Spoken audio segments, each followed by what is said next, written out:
Təsəvvür et ki, sənə məxsus bir evin var, amma hər il o evin, belə deyək, sadəcə sənin adında qalması üçün dövlətə bir növ abunə haqqı ödəməlisən, bugünkü dərin təhlilimizdə. Aha, əmlak vergisindən danışırıq, düzdür? Hə, məhz ondan. Bugünkü dərin təhlilimizdə masamızdakı vergi məcəlləsi qeydlərini bir araya gətirib, bu əmlak vergisi üçün kimlərin daimi endirim kodu aldığını və ən əsası bu kodun hansı kiçik bir səhvlə dərhal ləğv olunduğunu sənə çatdıracağıq. Və bu doğrudan da çox vacib məsələdir. Çünki bu detalları bilmək sənin və ya ailə üzvlərinin büdcəsinə birbaşa təsir edə bilər. Yəni, bu sadəcə quru qaydalar toplusu deyil. Düzdür. Gəl elə bu endirim məsələsindən başlayaq. Qanunvericiliyə görə, mənbələrdə də açıq qeyd olunduğu kimi, pensiyaçılar, müddətli həqiqi hərbi xidmətdə olanlar və onların ailə üzvlərinə bu güzəşt düşür. Bəli, məcəllənin 4.15.2 və 102.2-ci maddələrində bu var. Amma burada mənim üçün bir sual yarandı. İndi məntiqə qalsa, dövlət yəqin ki, bu güzəşti evin dəyərinə və ya sahəsinə görə faizlə hesablayır da, elə deyil. Çünki böyük bir villası olan pensiyaçı ilə kiçik mənzili olanın eyni məbləğdə güzəşt alması ədalətli səslənmir. Ay sağ ol, məhz bunu düşünürdüm. Əslində, qanun məsələyə o qədər də mürəkkəb yanaşmır.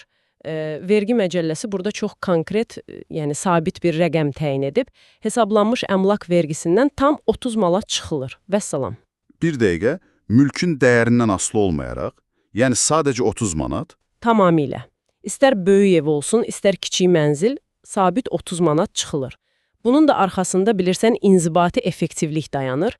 Yəni təsəvvür et, 100 minlərlə vətəndaşın hər il dəyişən əmlak dəyərinə uyğun fərdi faizlər hesablamaq. Hə, vergi sistemi üçün böyük bir logistik baş ağrısı olardı. Məsələdir, böyük bir yükdür.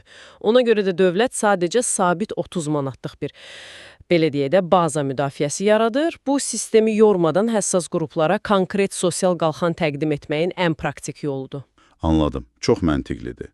Yəni, mürəkkəb hesablama əvəzinə sadə və birbaşa dəstək. Aha. Yaxşı, bəs tutalım ki, bu 30 manatlıq güzəşti alan bir pensiyaçı, deyək ki, büdcəsinə biraz əlavə pul gəlsin deyə, öz evinin sadəcə bir otağını hansısa tələbiyə kirayə verir. Bax, qırmızı xətt elə buradan keçir. Aha. Yəni, o 30 manatlıq endirim yerində qalır da, o hələ də pensiyaçı daxı. Yəni, ehtiyacı olan təbəqədir. Yox, əslində qalmır. Otağı kirayə verdiyin an həmin o 30 manatlıq güzəşt avtomatik olaraq qüvvədən düşür. Yəni, ləğv edilir. Ciddi? Bircə otağa görə avtomatik yanır? Bəli, çünki dövlətin fəlsəfəsi budur ki, bu endirim kodu, necə deyərlər, vətəndaşın ancaq sığınacaq ehtiyacını, yəni şəxsi yaşayışını dəstəkləmək üçündür. Sənin biznesini maliyyələşdirmək üçün yox.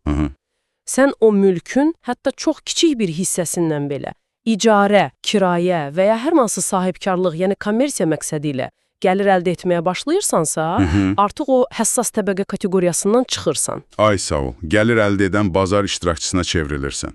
Qanunda deyir ki, evdən biznes kimi istifadə edirsənsə, endirim yoxdur, vergini tam ödə. Çox maraqlı yanaşmadır. Yəni, güzəşt əslində insanın kim olduğuna yox, o mülkdən necə istifadə olunduğuna bağlıdır. Pis, tam olaraq belədir. Qanun sənə kömək əlini uzadır. Bu, həssas təbəqəyə xidmət edən bir dəstəkdir. Lakin əsas şərt odur ki, mülk kommersiya alətinə çevrilməsin. Aydındır.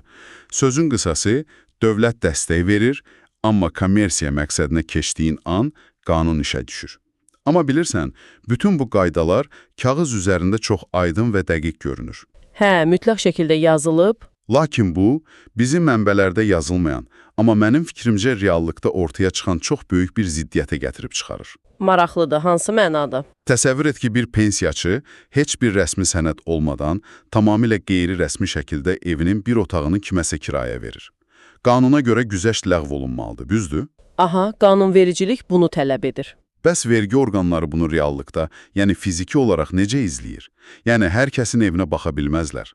Və ən əsası, səncə həmin o pensiyaçını yoxlamaq, evə müfəttiş göndərmək, bütün o sənədləşmə işlərini aparmaq üçün çəkilən xərc, doğrudanmı dövlətin geri qaytarmağa çalışdığı o 30 manatdan daha ucuz başa gəlir? Bax, bu, iqtisadiyyatda inzibati xərclə əldə edilən faydanın toqquşduğu ən klassik nümunələrdən biridir. nəzarət mexanizminin real iqtisadiyyatla ayaqlaşması həmişə çətin olur. Məhz elədir. İdeal qanunların real həyatda necə işlədiyini, bürokratik xərclərin məntiqini müşahidə edərkən bu barədə mütləq düşün. Hər şey kitablardakı kimi asan deyil. Növbəti dərin təhlilimizdə görüşənədək.